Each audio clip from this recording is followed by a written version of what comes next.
మా ఆయన డిన్నర్‌కి ఎప్పుడు తినే రెగ్యులర్ ఐటెమ్స్ కాకుండా ఏదైనా వెరైటీగా చేసి పెట్టమన్నారు. అయితే నేను ఈ పన్నీర్ ఫ్రైడ్ రైస్‌ని చేశాను. దీని టేస్ట్ అయితే చికెన్ ఫ్రైడ్ రైస్ కన్నా చాలా టేస్టీగా ఉంది. దీన్ని ఎలా ప్రిపేర్ చేయాలో ఇప్పుడు మనం ఈ వీడియోలో తెలుసుకుందాం. ముందుగా ఒక పెద్ద ఉల్లిపాయని, క్యారెట్‌ని, 2-3 పచ్చిమిరపకాయల్ని, అలాగే పన్నీర్‌ని మనం చిన్న చిన్న పీసెస్‌గా కట్ చేసుకొని పెట్టుకోవాలి. ఇప్పుడు పాన్‌లో 2-3 టేబుల్ స్పూన్స్ వరకు ఆయిల్ వేసుకొని, అందులో ముందుగా కట్ చేసి పెట్టుకున్నటువంటి పన్నీర్ ముక్కల్ని వేసుకోవాలి. తర్వాత కొద్దిగా పసుపు, కారం, అలాగే ఉప్పుని వేసుకొని మనం బాగా ఫ్రై చేసుకోవాలి. ఇలా ఫ్రై అయినటువంటి పన్నీర్ ముక్కల్ని తీసి వేరే బౌల్‌లో వేసుకొని, ఇందులో 2-3 టేబుల్ స్పూన్స్ వరకు ఆయిల్ వేసుకొని, సన్నగా తరిగి పెట్టుకున్నటువంటి అల్లం వెల్లుల్లి ముక్కల్ని, క్యారెట్ ముక్కల్ని, ఉల్లిపాయల్ని, పచ్చిమిర్చి, అలాగే కరివేపాకుని వేసుకొని మనం బాగా ఫ్రై చేసుకోవాలి.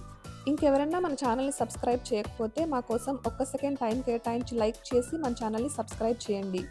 అందులో కొద్దిగా సాల్ట్ అండ్ పసుపుని వేసుకొని బాగా ఫ్రై అయిన తర్వాత రైస్‌ని వేసుకోవాలి. తర్వాత రైస్‌లో సోయా సాస్‌ని, చిల్లీ సాస్‌ని వేసుకొని టేస్ట్ తక్కువైతే ఉప్పు గాని, కారం గాని యాడ్ చేసుకోవచ్చు. దీన్ని ఒక 2 మినిట్స్ వరకు ఫ్రై చేసుకున్న తర్వాత మనం ముందుగా ఫ్రై చేసి పెట్టుకున్నటువంటి పన్నీర్ పీసెస్‌ని ఇందులో వేసుకొని కొత్తిమీరతో గార్నిష్ చేసుకుంటే మన టేస్టీ పన్నీర్ ఫ్రైడ్ రైస్ అనేది రెడీ అయిపోయింది.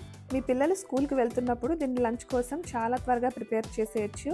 అలాగే ఇది చాలా హెల్తీ కూడా. సో మీరు తప్పనిసరిగా ట్రై చేయండి. ఈ వీడియో కనుక మీకు నచ్చినట్లయితే లైక్ చేసి మీ ఫ్రెండ్స్ అండ్ ఫ్యామిలీకి షేర్ చేయండి.